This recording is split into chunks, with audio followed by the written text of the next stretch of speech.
So, tell me about what life was like for you when you were 5.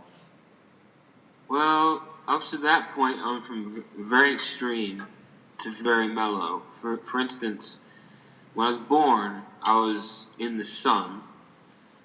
Literally, like I was sitting in the sun in front of a tree with somebody else in the back, and I was playing the flute. And he said, "Come play with my children." And then there's some bowed to him, and he said, "Oh, you bowed to me. You're more important than the one behind me." And then I started some torture from the inside, like things were coming out of me and like going into me, and like spikes and pain. And then I came. Next part I remember is when I was 3. I had a black obelisk, like in the Planet of the Apes, the big black thing. I would hover on it. Then one day someone knocked me off it. So then I began seeing leaves and trees and leaves.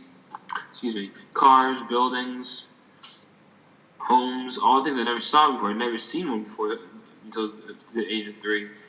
And then, on the age 4 to 5, I was in heaven on earth. Like I said, like when I went, it was surreal, And then I became more normal after kindergarten, because they kind of brainwashed you.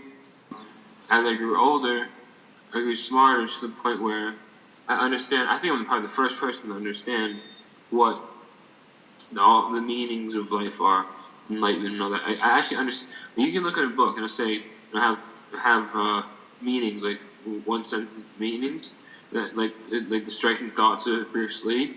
He's describing the fuzzy energy, like the life, that part of life we don't understand, right?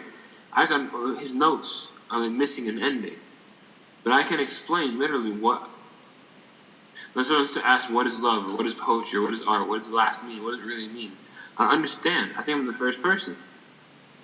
Out of maybe 8, there's probably eight people on Earth who actually understand what art is, what life is, and all that, to completion.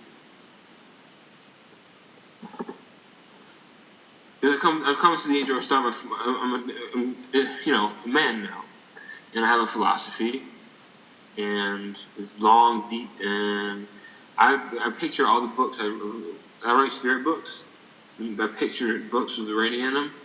And then I have a magic pen that writes down my thoughts in another journal, and video life.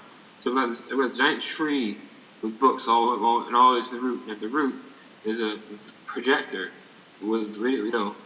You can watch any part of my life, listen to any part, and it has subtitles and points out things like this part is spiritual, this part is cartoon, this part is where he's seeing things, this part is when he's not. Like a 360 sphere of understanding. Of videotaping and monitoring my life. And what was it like? What do you feel is the moment you got sick?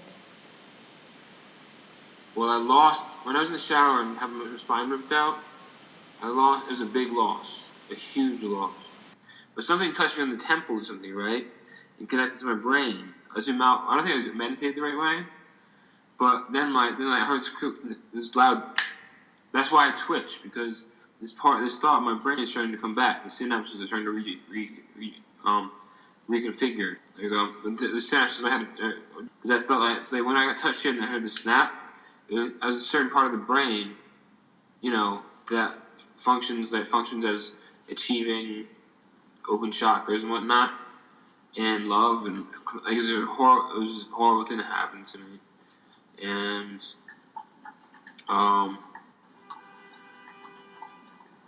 and I felt like I felt like there was a line around my head like this, and rest was topped off, and the chi went up through my head. My brain was like, it's static, and painful too.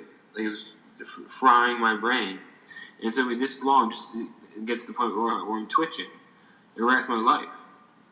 And when I did all the horrible things I didn't want to talk about, what I said to you, Dad, Mom, outbursts, bad Christmases, I feel sorry about that, and really part of it is my fault, because I allow myself to be that way.